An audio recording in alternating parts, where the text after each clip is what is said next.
Hello, Colorado fans. Today I'm going to go through kind of the things that I did for this amp install and the sub, some things that I ran into, where I chose to mount everything, where I chose to run everything, just to give you guys a little help and put everything all in one because I've looked, I cannot find a video where everything is all right there in one video. So we're going to start at the front. We're going to make our way to the back and around the truck. And if you guys have any questions after the fact, feel free to message me, and I will do my best to help you out. I feel like this is a subject that gets hit a lot. We go over it and over and over it, and everybody gives a different little piece of the puzzle, but nobody has actually put everything together. So let's go through this and see what we can figure out here. Again, this is a 2018 Colorado ZR2. It has the Bose audio in it. I assume that if it was a non-Bose, all of this would still be the same. The only difference between those two, as far as I know, is the fact that the Bose has the factory amplifier, and in our instance, we're going to bypass that completely. We don't need any special harnesses. We don't need anything special like that. We're just going to tap in at the speakers on the passenger side. So let's go through it, and like I said, if y'all have any questions, let me know. Like I said, we'll start at the front. This is where I tapped into the battery. You can also tap in at the post here with a ring terminal. I've seen people try to tap in here and it not work out. It gives some kind of feedback. So these two spots would probably be your best bet, especially with this big, thick 4-gauge wire. You may be using 8-gauge, and that's fine. That just means that this little cover will fit even better. Then we go around to our fuse holder here. This has not been mounted because I did not have any tapping screws, but I think right here would be a great spot for that. Up over there, over here would also be a pretty likely spot for that. Of course, don't mount anything up here because of your strut. Don't mount it here. If you're going to mount something, mount it below this plastic piece. Again, the wire goes around and it goes into, let's see if I get that light right. It goes into that grommet there where that other electrical cable goes through. Now, what I had to do with that was there's a like a nipple on the back side of that, and basically I just cut that off. I stuck some real heavy gauge wire that I just had laying around the shop here, stuck it through, duct taped electrical taped the audio wire to that, and just pulled it through. Not a big deal, pretty easy. Move on to the other side. Right in here. Now, if we could see, let's see. Oop, I got it for just a second there. Yeah, maybe. There we go. There's our wire coming in. Let's see if I can get it all the way up in there. You can see, well, hold on. See where it comes in the grommet there?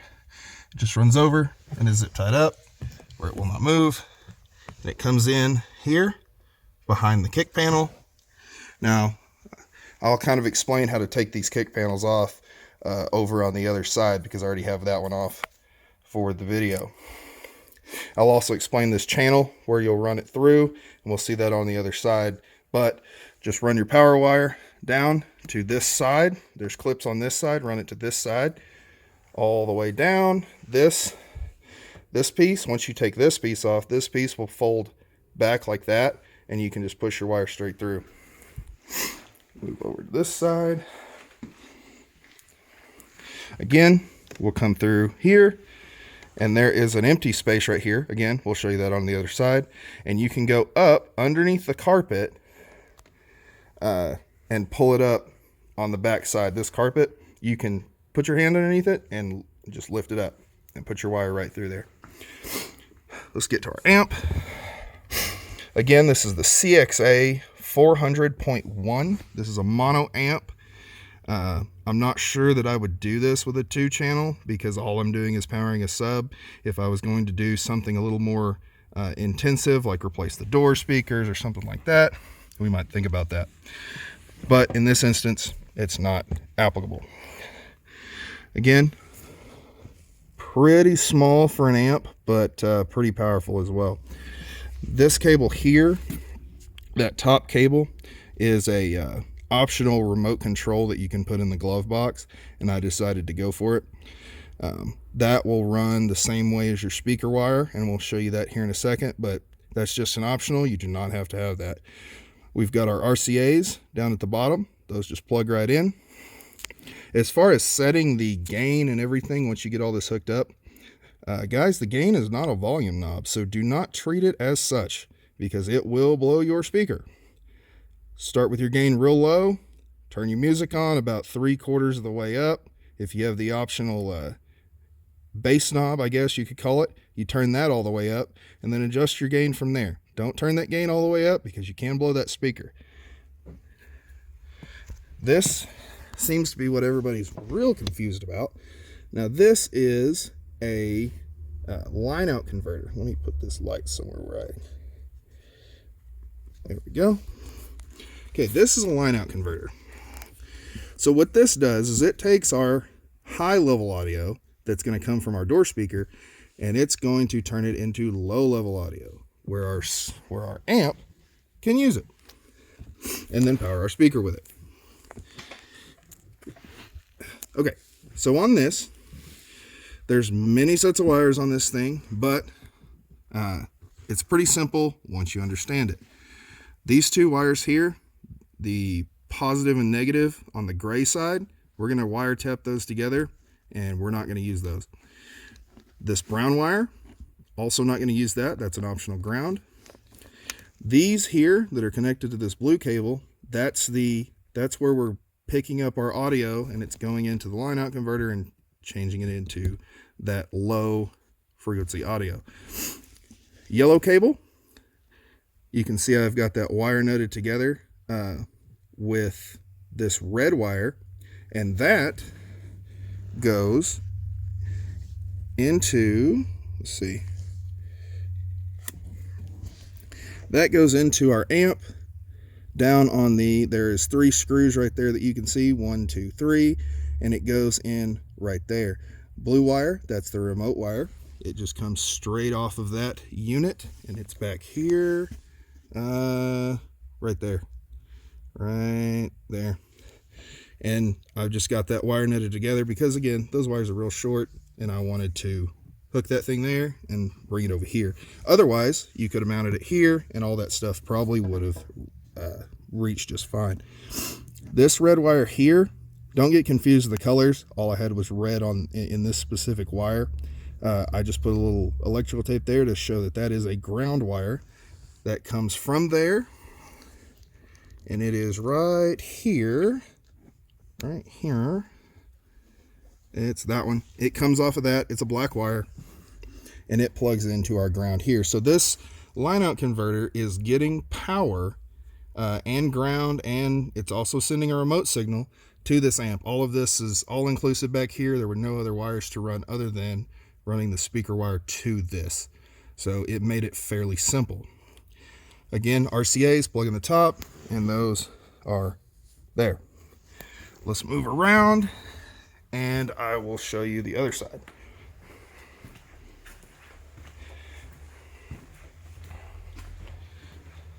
Okay, this is where our speaker wire comes in to our line out converter over there to over there. All of that is again run under the seat. There's a hole right here where this or underneath where the seat actually mounts to the body of the truck, and it's cut out, the carpet is cut out, so you can feed that wire up through and through there, and then you don't have any wires showing. I see a lot of people do it right here. I'm not a big fan. I didn't want to take this off, so right under the carpet we went. Here's that channel that I was talking about on the other side. And again, your power wire on the other side is going to run down this channel on the outer edge towards your weather stripping, all the way down to your amp. Now this one, there's 2 sets of wires here, and I'll go into that in a minute. One of these we do not use. One of those is wire capped on the back, and I kept it there just in case I want to do something with it later, so I don't have to run stuff again. Again, it runs down this channel. This pops right off. You just pull it, pops right off. Run through here.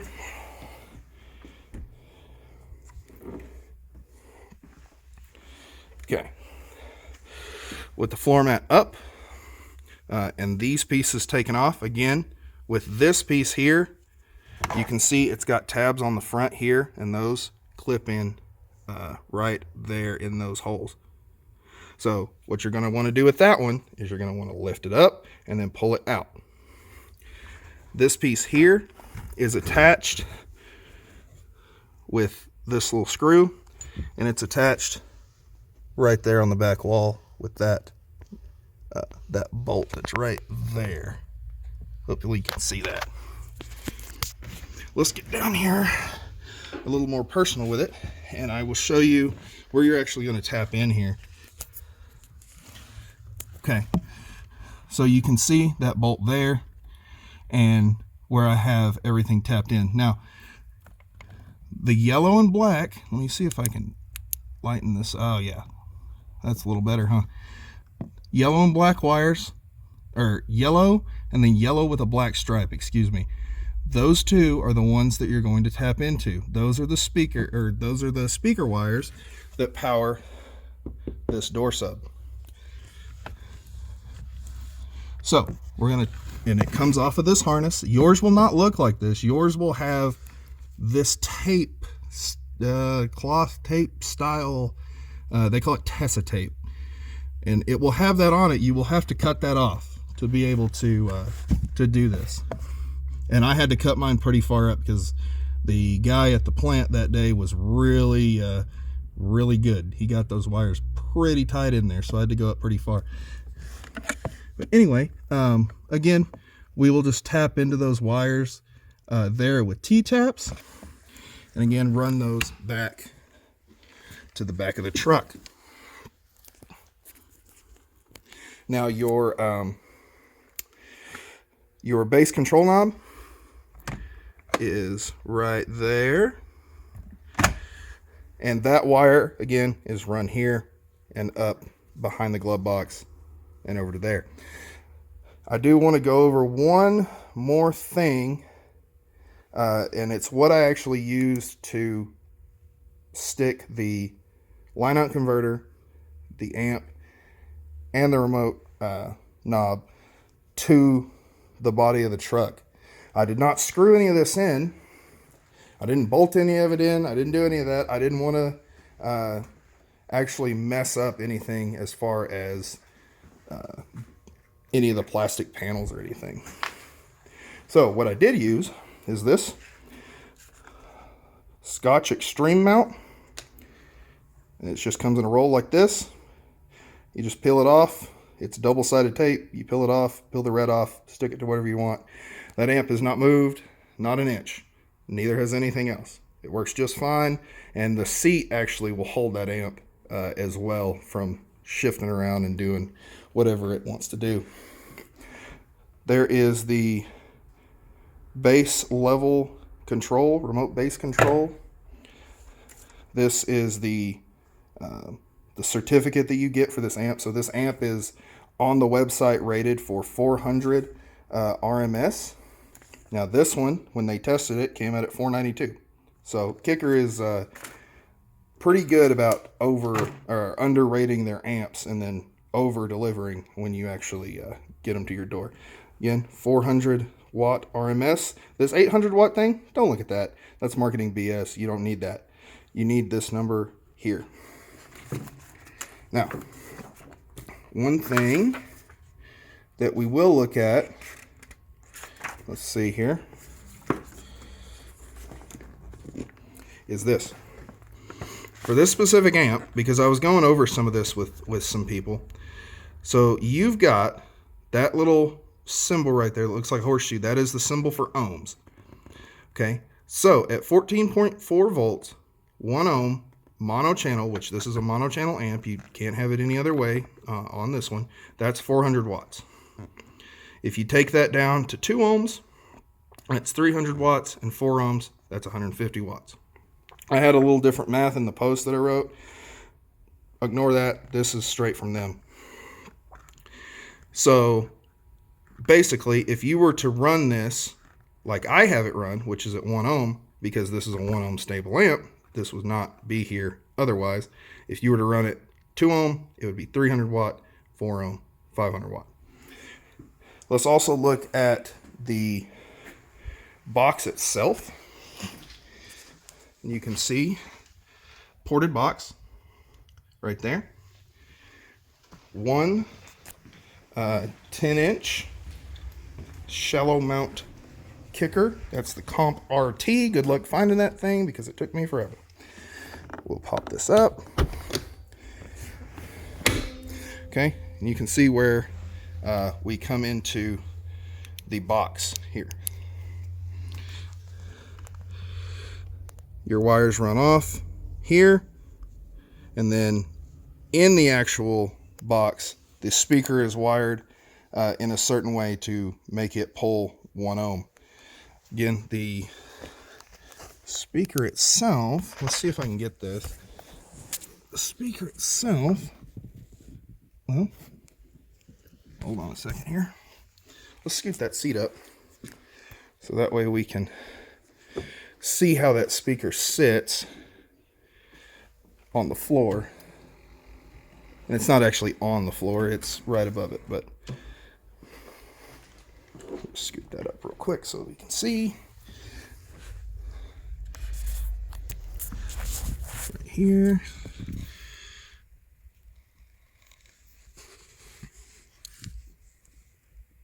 Oh, there she is. You can see the space there. Maybe. There we go. You can see how it kind of sits in there, and that black ring that you see there is the actual sub itself. But it's a pretty good little system.